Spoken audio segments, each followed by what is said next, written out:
right, joining us right here on ET now is the man who started it all, Mr. Amitabh Kant, the CEO of NITI Aayog, and the man who's keenly kept a very keen eye as far as India's ranking in the ease of doing business is concerned. Thank you very much, Mr. Kant. It's a 23-point jump this year as well. We are now in the top 100. We are at a covetous spot of 77. Before I move any further, we've improved in 6 of the 10 parameters. So, you know, I think congratulations are due. Will you help me understand what was the focus this year? Because there are issues which need to be addressed for next year. But as far as this year is concerned, whether it's construction permit and trading across borders and all of that, we've improved significantly.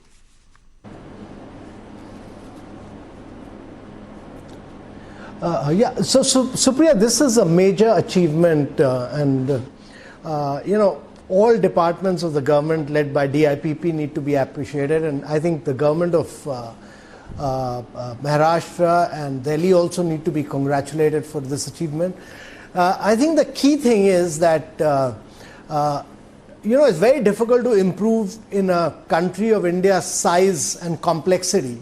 For India to have jumped up 65 position in 3 years' time is a remarkable achievement, and no country of this size has been able to achieve this before. Now, it's also important to understand that all other countries are simultaneously improving on all other, you know, in all the 10 indices. So India needs to constantly improve. So India has improved remarkably, and as you say, it has improved in 6 of the indicators. But the important thing is that India is in the top 25 in getting electricity, getting credit, and in protecting minority investors' interests. So this is the big thing in 3 of them. And in 2 of them, you know, it's made remarkable achievement. It's made a big jump in construction permits, you know, so it's made a big jump in construction permits, right, and on trading across border. So right, trading across border, which was where India had not done well earlier, it's made a massive jump. It's made a huge jump, and in construction permits, it's made a huge jump. But in 2 areas, we still haven't done well. Right. And we must know what our weakness is. Our weakness is on enforcement of contract. Exactly. We've done the amendments. Yes. But we've done the necessary amendment in the Commercial Code Act. But that hasn't helped us. It came in too late. But more than amendment, we need to ensure that commercial courts are established, that judges start you know, deciding quickly on commercial cases, yes, and the benefit, because this is based on respondents' feedback. So you know, we must start showing results in that. And lastly, you know, we have on land issues. We don't do well. So registering a property is still a complex issue in India. Yes. And that is simply because there are too many departments. The digitization of land records, in India and making things easy on land is the crux of it all. So 2 issues, land issues, which is still very cumbersome, very complex, and enforcement of contract. And on enforcement of contracts, the judiciary has a major role. Absolutely. The judiciary must make India easy and simple on commercial cases. Yes. That's important. Mr. That's Kant, important. The government has, yeah. Mr. Kant, I think you're hitting the nail on its head. You're absolutely hitting the nail on its head when you say, as far as enforcement of contract and registering of property is concerned, we need a lot of catching up to do with the world, and that is this big scope of improvement which will perhaps catapult our ratings later on. But there is another area, and I will get into enforcement of contracts in just a bit. There is another area where, at least personally, I was expecting a big change, and that was paying of taxes. You know, we were very hopeful that the GST will be a big, you know, big mover, will move the needle in that direction. Hasn't really helped. Do you believe the amendments that came to the GST, the kind of changes were made, were perhaps a little too late? And then what scope of improvement that will have in this year? Yeah. No, so I think what has happened is that GST took a little time to stabilize, and there was some pending issues, so the respondent feedback hasn't been good.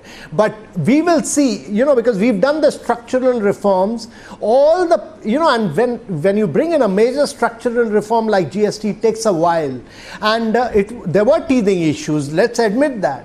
But now most of these issues have been sorted out. We brought in predictability, we brought in consistency. The reimbursements are taking place now very quickly and very fast. You know, all the MSME industrialists and the textile exporters tell me that the system is truly stabilized.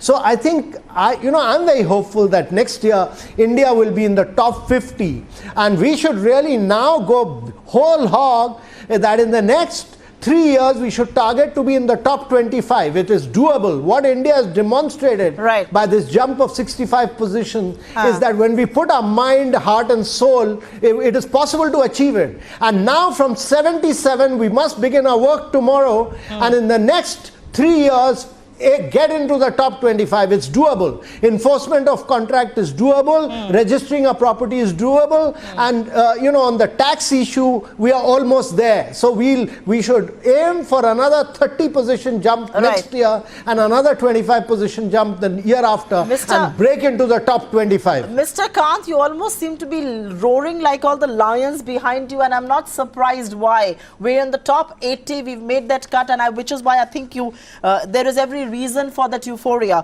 But a very quick point of view, sir, and this has to be on, this measure of improvement as far as the investment climate is concerned is very good. It should be a big, big vote of confidence as far as investments is concerned. By when do you see this translate into that confidence actually being made to put money on the ground? By when do we see investments start breaking ground? Because these are very important indicators. These are issues that really determine businesses, whether it's getting electricity, getting credit, trading across borders, dealing with construction permits. These are important issues. I agree with you that there is enough catch up to do on the other fronts, but what about investment breaking ground? Because this should be pointing us in that direction.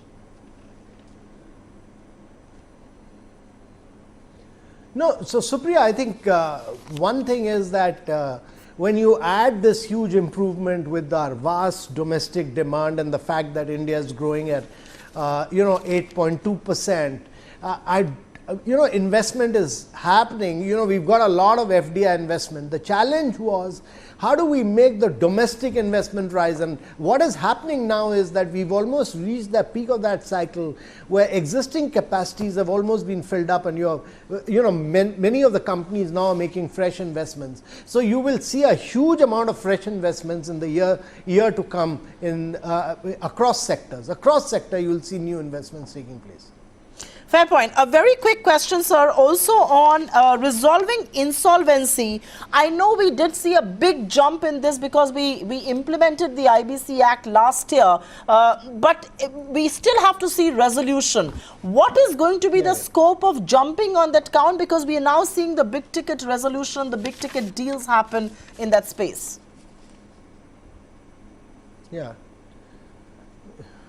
Yeah, so my view is that on the Insolvency Act, we've prescribed, the key thing there is 270 days. Once we've set 270 days, the committee of creditors, NCLT, NCLAT, all of them must ensure that we are able to settle all these issues within 270 days. Because after all, the amount is due to the banks. And if we are able to, imagine if only SR Steel is settled in 270 days, if it would have been able, we would have been able to sort it out within 270 days rather than take it to NCLT, NCLAT, then right up till the Supreme Court. If we had sorted it out, imagine, all this, the huge amount of money which would have flown into the domestic banks, they've all made provisions for it, but if this money would have come in, it would have been a huge plus for the banks. And therefore, my view is that one of the biggest things we've done is to bring in the insolvency, the bankruptcy code. It's one of the biggest reforms. It's going to end crony capitalism forever in India. Mr. Kant, two quick last questions before I let you go. And one of them has to be, while our run so far has been good and we've basically improved on 6 of the 10 parameters, which is very good for a country of our size, but of late, in the last 3-4 months, we've seen a plethora of bad news in terms of institutional anarchy, institutional implosion of sorts. How is this going to augur for business sentiment and the ease of doing business?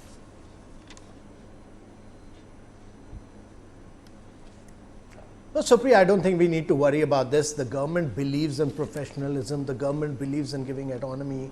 Once in a while, these issues always happen. And government respects institutions. I think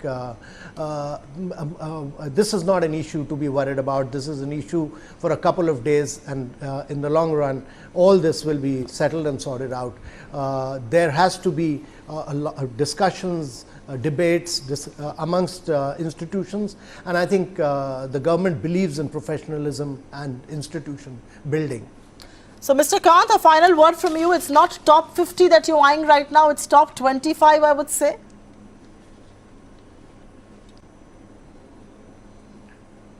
Yeah. Next 3 years, India must continue with the same spirit, same determination, same conviction, work with even greater passion, break into top 25 in the next 3 years.